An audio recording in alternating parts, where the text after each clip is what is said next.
So if you look at the fact that the S&P 500 so far has held the major support level, VIX have certainly reached kind of your fear panic level and have pulled back from it. That in itself gives me some confidence in that the fact that the equity markets will likely find some stability near where we are right now. Now, if you look historically speaking at the VIX, when you do get these big spikes, single day spikes are rare, meaning volatility tends to stick around a little bit after big shocks to the system like this.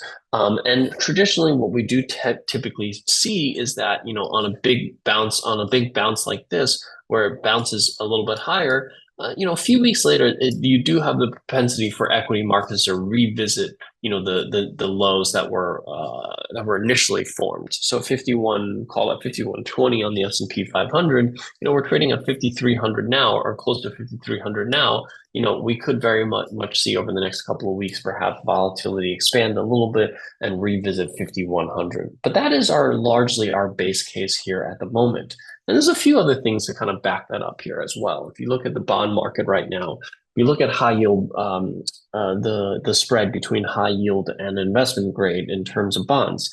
It's we have seen that spread elevate a little bit this week, but as you can see in the historical context of when things get stressed, right now we're nowhere near kind of some of the stress levels that we've seen, right? This is the dot-com boom. This is the 2008 financial crisis. You have a couple of contagion risks in between there. You have the COVID lows, and look at where we are now, right? So this is where we are now. We've started to retreat here again today already. So the fact that we expanded up to about 3.5% yield difference between investment grade and high yield, and it's started to fall a little bit already, leads me to believe that at least at the moment the bond market is now pricing in the recession word that kind of was brought into play on Friday's unemployment number,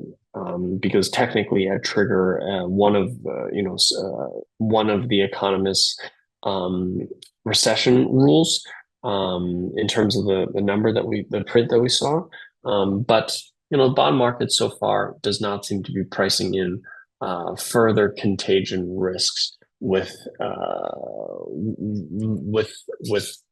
the equity markets. So, you then also take a look at the fact that the S&P 500 in terms of corporate earnings, if you look at calendar year 2025, bottoms up EPS, we're talking about all-time highs in terms of expectations for corporate earnings. So you have a lot of data points here between the VIX, between what the bond markets are trying to signal, between where truly the S&P 500 in terms of earnings are,